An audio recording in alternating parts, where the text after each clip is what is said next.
الینک academy کی طرف سے السلام علیکم۔ تو آج 17 رمضان المبارک ہے اور آج یوم البدر ہے۔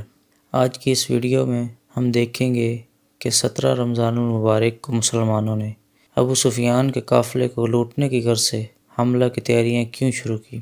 دراصل جب مسلمانوں نے مکہ سے مدینہ کی طرف ہجرت کی تو ان کے پاس صرف اور صرف کچھ ضروری سامان اور جو انہوں نے پہن رکھا تھا صرف وہ ہی تھا۔ اب مکہ والوں کی ستم ظریفی دیکھیں کہ انہوں نے جو مسلمانوں کا سامان پیچھے بچا تھا اس میں سے کچھ کو آگ لگا دی، کچھ کو ضائع کر دیا اور کچھ کو اپنے قبضہ میں لے لیا۔ تو جب مسلمانوں کو پتہ چلا کہ ابو سفیان انہی کا تجارتی سامان لے کر شام سے مکہ واپس جا رہا ہے تو انہوں نے اپنا سامان واپس لینے کی غرض سے ابو سفیان کے قافلے پر حملہ کرنے کا منصوبہ بنایا۔ ابو سفیان کو جب اس بات کا پتہ چلا تو اس نے ایک شخص کو مکہ کی طرف روانہ کیا، جس نے مکہ پہنچ کر کعبے کے قریب اپنے اونٹ کے ناک اور کان کاٹ دیے اور اپنے کپڑے پھاڑ کر یہ اعلان کرنا شروع کر دیا کہ مسلمانوں نے ہمارے تجارتی قافلے پر حملہ کرنے کا منصوبہ تیار کر لیا ہے۔ جب ابو جہل کو اس بات کا علم ہوا تو اس نے فوراً مسلمانوں کے خلاف لشکر کشی کی تیاریاں شروع کر دی۔ ابو جہل نے اس سے مسلمانوں کی تعداد کے بارے میں پوچھا تو اس نے بتایا کہ مسلمان 313 تھے۔ تو ابو جہل نے کہا کہ ہم 1000 آدمیوں کا لشکر لے کر جائیں گے۔ ابو جہل نے پوچھا کہ ان کے پاس گھوڑے کتنے ہیں؟ تو اس نے بتایا کہ شاید 2 ہوں گے۔ ابو جہل نے کہا ہم 100 گھوڑے لے کر جائیں گے۔ ابو جہل نے پوچھا کہ ان کے پاس اونٹ کتنے تھے؟ تو اس نے کہا کہ کوئی 70 ہوں گے۔ تو ابو جہل نے کہا کہ ہم 170 اونٹ لے کر جائیں گے۔ تو اس طرح مسلمانوں کے 313 آدمیوں کے لیے 1000 آدمیوں کا لشکر تیار بیٹھا۔ اتنے میں مسلمانوں نے بھی اپنے لشکر کے ساتھ بدر کے میدان میں پڑاؤ ڈال لیا۔ ابو جہل وہاں پر پہنچا تو ابو سفیان کا لشکر ایک اور راستے سے ہو کر وہاں سے بچ نکلا اور ابو سفیان نے کہا کہ اب جنگ کی کوئی ضرورت نہیں، لیکن ابو جہل نے کہا کہ اب مسلمانوں کو ہم مزہ چکھا کر رکھیں گے۔ تو جب بدر کے میدان میں جنگ شروع ہوئی تو 313 کے لشکر کے سامنے 1000 کا بڑا لشکر موجود تھا، یعنی ایک مسلمان کا مقابلہ 3 کفار سے تھا۔ البتہ سب سے پہلے جنگ میں کفار کی طرف سے ہندہ جو کہ ابو سفیان کی بیوی تھی، اس کا باپ عتبہ بن ربیعہ، اس کا بھائی ولید بن عتبہ اور اس کا چچا شیبہ بن ربیعہ سامنے آئے، اور مسلمانوں کی طرف سے لڑنے کے لیے انصار کے کچھ آدمی سامنے آئے۔ لیکن ابو جہل نے کہا کہ ہم تو مکہ والوں سے لڑنے کے لیے آئے ہیں، آپ سے ہمارا کوئی تعلق نہیں۔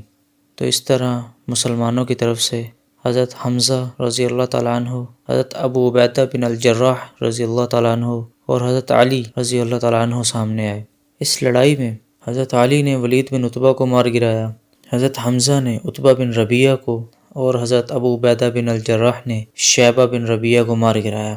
اپنے بندوں کو اس طرح مرتے کٹتے دیکھ کر ابو جہل کو غصہ آیا اور اس نے حملہ کا حکم دے دیا۔ اس جنگ میں ابو جہل خود بھی مارا گیا اور مسلمان یہ جنگ جیت گئے۔ جب ابو جہل کا قافلہ واپس مکہ پہنچا تو مکہ والوں کو یہ یقین ہی نہ ہوا کہ وہ مسلمانوں سے جنگ ہار کر واپس آئے ہیں، کیونکہ پچھلے کچھ عرصہ سے عرب کوئی بھی بڑی جنگ ہار کر واپس نہیں آئے تھے۔ اب اس جنگ میں حضرت عثمان نے شرکت نہیں کی تھی۔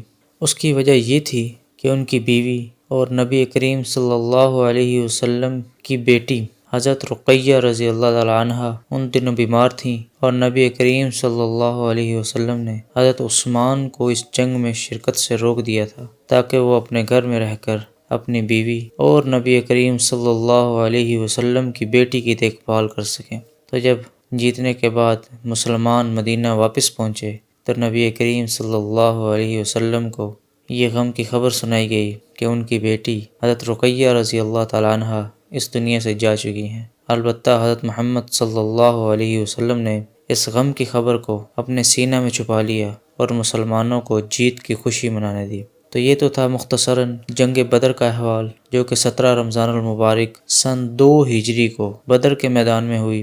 اس میں جو اہم پوائنٹس بیان کیے ہیں وہ سارے کے سارے 1 پیپر اور کمیشن کے امتحان میں پوچھے جاتے ہیں۔